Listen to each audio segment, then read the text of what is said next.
თვითმფრინავის მგზავრთა უფლებებს ჯერ კიდევ განიხილავენ. ევროკავშირის მთავრობები უკვე შეთანხმდნენ საკამათო რეფორმაზე, რომელიც ხელბარგის დაბეგვრის საშუალებას იძლევა. მაგალითად, სხვა ცვლილებები აძლიერებს მგზავრთა უფლებებს და ავიაკომპანიებს პასუხისმგებლობას უმატებს.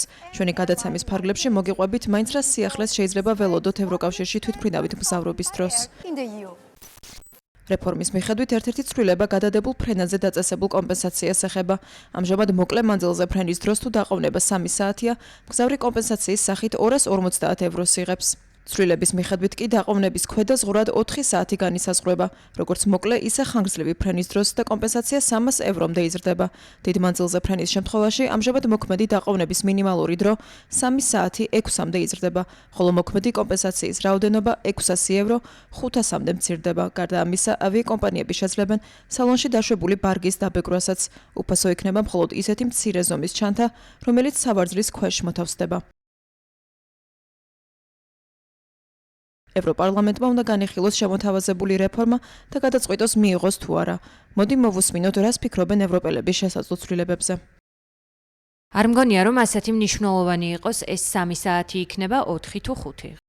უფრო მეც ჩავდებ ჩასაბარებელ ჩემოდანში და აღარ წავიღებ პატარა ჩემოდანს, მაინც და მაინც არ მადადებს ეს. არ უნდა გვიწევდეს უამრავი დოკუმენტის შევსება და კომპენსაციას პუნქტების მიხედვით უნდა გვიხდიდნენ. თუ ასე გაგრძელდა, მალე ჩვენს წონასაც დაბეგრავენ. აქ უფრო მეტად გამჭვირვალობის საკითხი დგას, რადგან როცა ბილეთს ვჯავშნით, ბევრი არჩევანია და არასდროს ვიცით, საბოლოო ფასი რა გამოვა. ევრონიუსის რეპორტიორი გრეგორ ლორი აშუქებდა ამ რეფორმის საკითხს.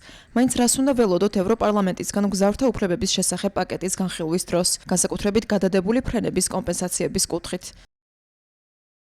ძალიან რთული პროცესი იქნება. პარლამენტის ყველაზე დიდმა ჯგუფმა, ევროპის სახალხო პარტიამ, უკვე გააფრთხილა ყველა, რომ არავითარ შემთხვევაში არ უნდა შეილახოს მგზავრთა უფლებები. ჯერჯერობით ეს მემარცხენე ცენტრისტული პარტია მიიჩნევს, რომ კომპენსაციას დაქვემდებარებული დაყოვნების დროის მონაკვეთის გაზრდა არ არის სწორი ნაბიჯი. კიდევ ერთი საპარლამენტო ჯგუფი, სოციალისტებისა და დემოკრატების პროგრესული ალიანსიც იმავეს ფიქრობს. ამ ჯგუფში მიაჩნიათ, რომ ეს ახალი წესები ავიაკომპანიებს აძლევს ხელს. ისინი ავტომატურ კომპენსაციასაც ითხოვენ. რაც ნიშნავს, რომ მგზავრს ეს თანხა რამდენიმე დღეში უნდა გადაუხადონ და არა რამდენიმე თვეში.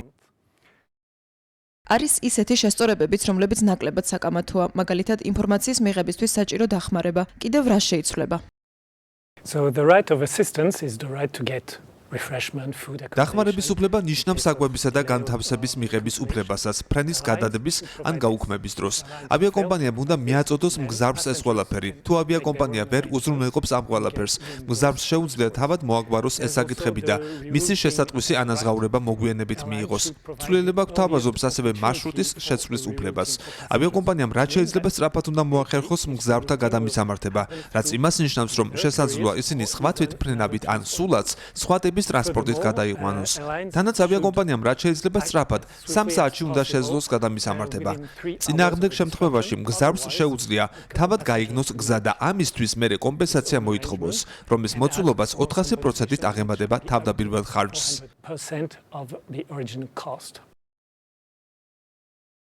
ამ რეფორმის დაბლოკვა ვერ მოხერხდა ევროკავშირის საბჭოში კენჭისყრის დროს, მაგრამ 4 ქვეყანამ არ მისცა ხმა. ესენი იყვნენ გერმანია, სლოვენია, პორტუგალია და ესპანეთი. მაინც რა იყო მათი ძირითადი არგუმენტები?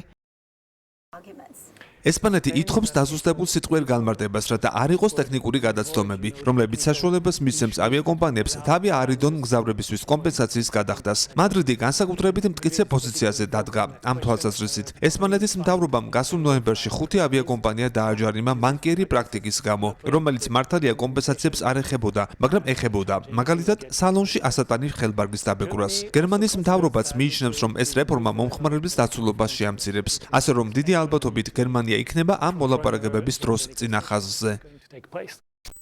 რეფორმა ასევე ეხება მანკიერ პრაქტიკას, განსაკუთრებით ეგრეთ წოდებულ გამოუცხადებლობის შემთხვევაში. მგზავრებს ვერ ეტყვიან უარს უკან დასაბრუნებელ ფრენაზე მხოლოდ იმიტომ, რომ მან არ ისარგებლა პირველი გზის ბილეთით. თუ ფრენა გაუქმდა დათქმულ თარიღზე 14 დღით ნაკლებ ვადაში, ავიაკომპანიამ მგზავრებს კომპენსაციისთვის წინასწარ შევსებული ფორმები უნდა დაურიგოს. ჩვენი გადაცემის სტუმარია აგუსტინ რეინა, ევროპის მომხმარებელთა უფლებების დაცვის ორგანიზაციის გენერალური დირექტორი. ამ ორგანიზაციამ უკვე წარადგინა თავისი მოსაზრება დოკუმენტის სახით რეფორმასთან დაკავშირებით. როგორც კი მინისტრები შეთანხმდნენ რეფორმაზე, თქვენ მაშინმე თქვით შემდეგი რამ, ციტატა მომყავს: ფუნდამენტური უფლებები საგრძნობლად დაირღვა. მოდი ფრენის დაყოვნებაზე დაწესებული ფულადი კომპენსაციებით დავიწყოთ. რა შეიცვლება იმით, თუ კომპენსაციას დაქვემდებარებული დაყოვნების დროის მონაკვეთი 3-დან 4 საათამდე გაიზრდება. So member states agreement indeed to go to 3 hours from 3 hours to წევრი სახელმწიფოების შეთანხმებას, რომ კომპენსაციის გაცემის ქვედა ზღვარი გაიზრდოს 3-დან 4 საათამდე, შედეგად მოჰყვება ის, რომ დაახლოებით 50%-ით შემცირდება იმ ადამიანების რაოდენობა, რომლებიც დღეს კომპენსაციას იღებენ ფრენის დაყოვნების დროს. მათ აღარ ექნებათ ამის უფლება. ეს 3 საათიანი მონაკვეთი ევროპული კავშირის მართლმსაჯულების სასამართლომაც გონივრულ ზღვრად ჩათვალა და მომხმარებელი მიჩვეულია ამ პარამეტრს, რათა შეაფასოს მოითხოვოს თუ არა კომპენსაცია. ამ ზღვრის გაზრდა უფრო მოსახერხებელი იქნება ავიაკომპანიებისთვის, თუმცა მგზავრს უფრო დიდხანს მოუწევს თავისი ფრენის ლოდინი და თან კომპენსაციასაც ვერ მიიღებს. in order not only to get the flight eventually but also to claim compensation. რაც შეეხება სალონში დაშვებულ ბარგს, თქვენმა ორგანიზაციამ რამდენიმე გამაფრთხილებელი განცხადება გააკეთა იმასთან დაკავშირებით, რომ ევროპული კავშირის მართლმსაჯულების სასამართლოს გადაწყვეტილება უგულებელყოფილია. ეს როგორ მოხდა? The practice of charging გზავრის ხელბარგის დაბეგვრის პრაქტიკა, რომელსაც განსაკუთრებით დაბალბიუჯეტიანი ავიაკომპანიები მიმართავენ, უკანონოა. ეს უკანონოა ევროკავშირის კანონმდებლობის მიხედვით და ასევე უკანონოა ევროპული კავშირის მართლმსაჯულების სასამართლოს პრაქტიკის მიხედვითაც. ასე რომ, ერთ-ერთი პრობლემა, რომელიც ჩვენ შევამჩნიეთ წევრი სახელმწიფოების მიერ მოწონებულ ტექსტში, ის არის, რომ ახლა ამ პრაქტიკის ლეგიტიმაცია ხდება. სალონში ხელბარგის სატანა ავიაკომპანიას დამატებითი ხარჯი არ უჯდება. შესაბამისად, ახლა ავიაკომპანიებს არავითარი ზედმეტი ხარჯი არ აქვთ. გზავრის ხელბარგის დაბეგვის პრაქტიკა მხოლოდ იმას ემსახურება, რომ მომხმარებელს მეტი ფული დასცინცლონ. როგორ გგონიათ, ეს რეფორმა ხომ არ წაახალისებს ავიაკომპანიებს უფრო მეტად დაბეგრონ საკუთარი სერვისები, განსაკუთრებით ფლაგმან ავიაკომპანიებს, რომლებიც ამჟამად ნაკლებ შეზღუდვებს აწესებენ დაბალ ბიუჯეტიანებთან შედარებით? ჯადოსნური ალმასი არ მაქვს ჩავიხედო, მაგრამ რეალობა ის არის, რომ წევრი სახელმწიფოების დღევანდელი მიდგომა ამის შესაძლებლობას იძლევა. ნახავთ, როგორ განვითარდება ბიზნესის მოდელები მომავალში. საკითხი ასე დგას, რამდენად იარსებებს რაღაც გარანტია იმისა, რომ ევროპელი მგზავრი ფრენის დროს მინიმალური ხარისხის სერვისს მაინც მიიღებს. ევროპული ავიაკომპანიების ასოციაციამ ავიახაზები ევროპისთვის დადებითად შეაფასა მთავრობის მიდგომა. ამ ორგანიზაციაში, რომელიც ევროპული ავიაბაზრის 80%-ს მოიცავს, განაცხადეს, რომ რეფორმა საშუალებას მისცემს ავიაკომპანიებს მომსახურების საუკეთესო პაკეტი შესთავაზონ მომხმარებელს, თუმცა ევროპარლამენტს დეკადაზე გათვლილი რეფორმის განხილვისთვის საკმაოდ დიდი დრო დასჭირდება, სანამ საბოლოო დასკვნას დადებს.